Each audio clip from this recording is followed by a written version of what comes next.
وَلْتَكُنْ مِنْكُمْ أُمَّةٌ يَدْعُونَ إِلَى الْخَيْرِ وَيَأْمُرُونَ بِالْمَعْرُوفِ وَيَنْهَوْنَ عَنِ الْمُنْكَرِ وَأُولَئِكَ هُمُ الْمُفْلِحُونَ. Di dalam hadis yang lain riwayat Bukhari juga kata Nabi SAW, kullukum yadkhulul jannata illa man aba. Qalu wa man ya'ba ya Rasulullah? Qala man ata'ani dakhala jannah wa man asani faqad aba. Tiap-tiap kalian pasti masuk surga. Yang sudah beriman ini muslim masuk surga. Kecuali orang-orang yang enggan. Kecuali orang yang sengaja tidak mau masuk. Para sahabat bertanya, siapa yang enggan ya Rasulullah? Kok bodoh benar gak mau masuk surga itu siapa? Kata Nabi SAW, barang siapa yang mematuhiku niscaya masuk surga. Dan barang siapa yang mendurhakaiku maka dia telah enggan. Termasuk dalam durhaka kepada Nabi SAW adalah memilah-milah syariat beliau, menerima yang disukai dan mengerjakan apa yang meninggalkan apa yang tidak disukai. Termasuk pelanggaran terhadap syariat Nabi SAW adalah mengada-ngadakan syariat setelah beliau menyampaikan, yang biasa dikenal dengan bid'ah. Itu termasuk adalah tidak menghormati Nabi SAW. Nabi SAW sudah mengatakan di akhir hidup beliau, waktu selesai haji wada, haji perpisahan, beliau naik di atas mimbar pada saat turun firman Allah SWT surah Al-Maidah ayat 3, A'udzu billahi minasyaitonir rajim, al-yawma akmaltu lakum dinakum wa atmamtu 'alaikum ni'mati wa raditu lakumul Islam madina. Hari ini aku sempurnakan agama kalian, nikmatku pada kalian dan aku ridho Islam sebagai agama kalian. Maka beliau SAW naik di atas mimbar, kumpulin semua sahabat lalu berkata, seorang hamba setelah memuji Allah salawat pada diri beliau SAW, beliau mengatakan seorang hamba diberikan pilihan bertemu dengan Tuhannya atau tinggal di dunia yang fana ini. Lalu dia memilih Tuhannya. Ketahuilah agama yang aku bawa telah disempurnakan oleh Allah. Sudah selesai. Semua halal haram sudah jelas. Semua sahabat itu suka duka, mereka saling salaman, berpelukan, gembira. Agama Allah sempurna luar biasa nih. Kecuali Abu Bakar. Abu Bakar menangis, terisak-isak di masjid. Maka semua sahabat bertanya, ada apa wahai Abu Bakar? Kata Abu Bakar, waktu Nabi SAW masih di atas mimbar nih. Kata Abu Bakar, kalau pembawa risalah dari langit sudah menyampaikan semua amanah sang pencipta, kira-kira menurut kalian apa yang tersisa? Sahabat diam. Kata Abu Bakar, pembawa risalah itu akan pulang kepada Tuhannya. Artinya Nabi SAW sudah mau meninggal. Karena itu saya menangis. Apa jawaban Nabi SAW? Benar apa yang dikatakan Abu Bakar. Benar. Maka orang semua terisak-isak menangis. Lalu kata Nabi SAW apa? Wahai sekalian manusia, jangan bersedih. Karena perjanjian kita di haudku, di kualaku nanti di mahsyar. Yang penting kalian ikuti ajaranku, sudah aman, akan ketemu kok. Makanya beliau mengatakan di sini, kalian semua bisa masuk surga, kecuali yang enggan. Siapa yang enggan ya Rasulullah? Orang yang mematuhiku pasti dia patuh, masuk surga berarti. Dan orang yang mendurhakaiku, memilah-milah syariat atau membuat-buat syariat yang telah sempurna, berarti dia telah mendurhakaiku. Untuk apa teman-teman buat syariat baru? Bukankah syariat Nabi SAW sudah banyak, sunnahnya sudah banyak? Kerjakan istiqomah sampai mati. Teman-teman kita yang sedang mendakwakan sunnah, yang sekarang diberikan julukan segala macam lah, wahabi lah, garis kelas lah, apalah segala macam. Teman-teman sekalian tahu siapa yang diberikan julukan wahabi itu? Kalau yang pernah umroh dan haji, lihat bagaimana Masjid Haram Mekah dan Masjid Nabawi. Dirawat atau enggak? Hah?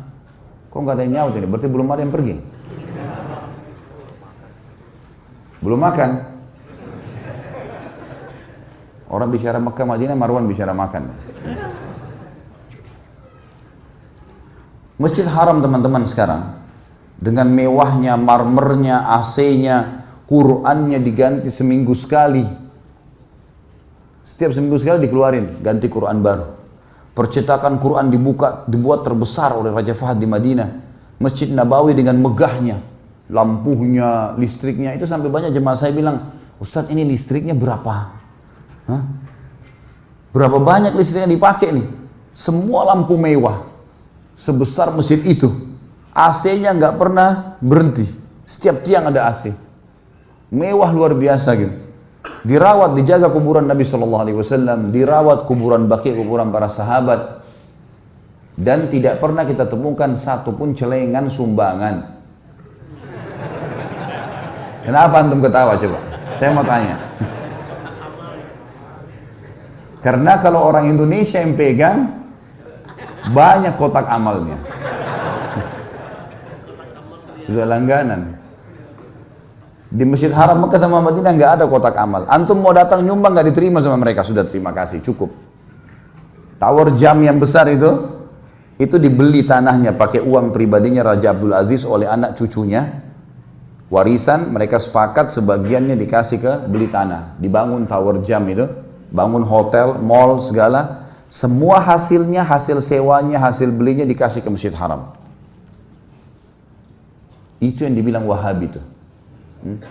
Yang urus semua Masjid Haram dan Masjid Nabawi, Wahabi.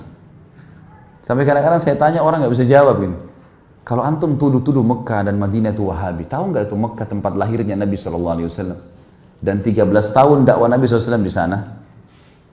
Tahu nggak Madinah itu ada rumahnya Nabi SAW dan 10 tahun syariat disempurnakan di sana. Sudah tahu belum itu? Tahu. Baik. Masuk akal nggak dua tempat Nabi lahir dan Nabi meninggal ini dan syariat sempurna di sana Allah biarkan sembarangan orang yang memegangnya? Secara akal nggak mungkin. Dari mana istilah Wahabi? Dari Syiah. Karena yang paling banyak membongkar kedok mereka, yang mencaci maki sahabat, mengatakan Quran kurang, yang menjaga kemurnian Islam memang Mekah sama Madinah sekarang. Memang di bawah naungan kerajaan Saudi itu fakta lapangannya. Nggak bisa dipungkiri masalah itu. Tapi mereka mengklaim sembarangan, mengatakan ini Wahabi ini garis keras segala macam. Saya tanya lagi jemaah saya, waktu pergi umrah Ramadan, ada nggak bapak-bapak sini dapat lain sholatnya orang di Mekah? Nggak ada. Sama aja. Malah kita lebih khusyuk, bacaannya lebih enak. Nah ini Wahabi nih. Jemaah umroh saya ajak kalau di Masjid Nabawi, dan teman-teman juga di sini kalau satu waktu umroh insya Allah, saya doain semua dapat insya Allah. Mudah-mudahan Allah kasih umroh dan haji berulang-ulang. Ya. Saya sampai bilang sama jemaah saya, kalau terutama laki-laki, karena perempuan agak sulit, tapi laki-laki kalau lagi umroh sama saya biasanya kalau berpapasan saya sholat sama-sama, karena kita punya acara bebas untuk sholat. Ada yang mau lebih dulu pergi, ada yang mau telat ke kamar mandi segala, saya biarin. Tapi yang ikut sama saya setiap habis maghrib saya ajak kalau di Masjid Nabawi. Setiap hari saya pindah-pindahin, sebentar halaqah syekh ini, sebentar halaqah syekh ini, sebentar halaqah syekh ini ajar hadis, ini ajar fikih, ini ajar macam-macam ilmu Al-Quran, ya. Macam-macam syekh banyak di situ ajarannya. Lalu saya terjemahkan secara letter-let. Ini loh Pak yang dibilang sama syekhnya, ini dalilnya dalam surah ini, dalam hadis ini, terus begitu sampai azan Isya. Terus saya tanya, menurut bapak-bapak ini bagus nggak ajarannya?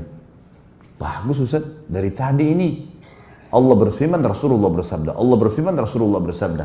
Saya bilang ini yang di Indonesia diklaim Wahabi nih. Ini fakta lihat lapangannya, coba lihat. Besok pindah ke Syekh Fulan, besok pindah ke Syekh Fulan. Di Mekah juga begitu. Dan antum bisa kalau ngerti bahasa Arab paling bagus, datang ke situ. Nanyain semuanya. Semuanya berisi dengan wahyu.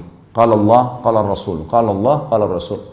Karena menjaga kemurnian agama Islam. Itu yang diklaim dengan Wahabi. Dan yang menuduh mereka siapa? Orang-orang Iran, orang Persia. Yang dasarnya mempertahankan ajaran Syiah. Quran kurang lah, sahabat dikafirkan lah. Ya mana kita mau dengar nih sebenarnya?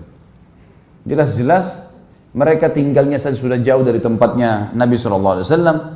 Ajarannya mencaci maki. Saya tahu siapa yang dicaci maki? Mertua Nabi, Abu Bakar sama Umar. Yang dicaci maki dianggap zina istrinya Nabi. Yang dianggap kafir iparnya Nabi, Muawiyah. Adiknya Muawiyah, Ummu Habibah menikah dengan Nabi SAW, Ummul Mukminin. Dia sebenarnya Abdullah bin Sabah tujuannya mencaci maki Nabi SAW, tidak bisa. Caci makilah orang sekitarnya. Ya. Jadi teman-teman yang saya ingin titik beratkan di sini adalah tempat Nabi SAW menyampaikan wahyu dijaga sama Allah. Dijaga sama Allah. Dan sampai sekarang turun-temurun ulama di sana mewariskan ilmu-ilmu hadis dan ilmu Al-Quran. Maka jangan mudah termakan dengan isu.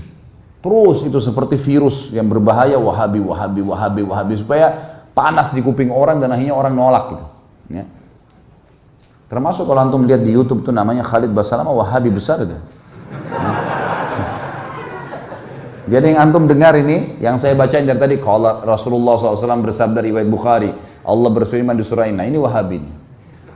Ya antum pakai akal cerdas lah. Jangan termakan dengan arus main nilai sembarangan. Berarti target mereka untuk menjauhkan orang dari sunnah Nabi SAW berhasil. Jangan sampai itu terjadi.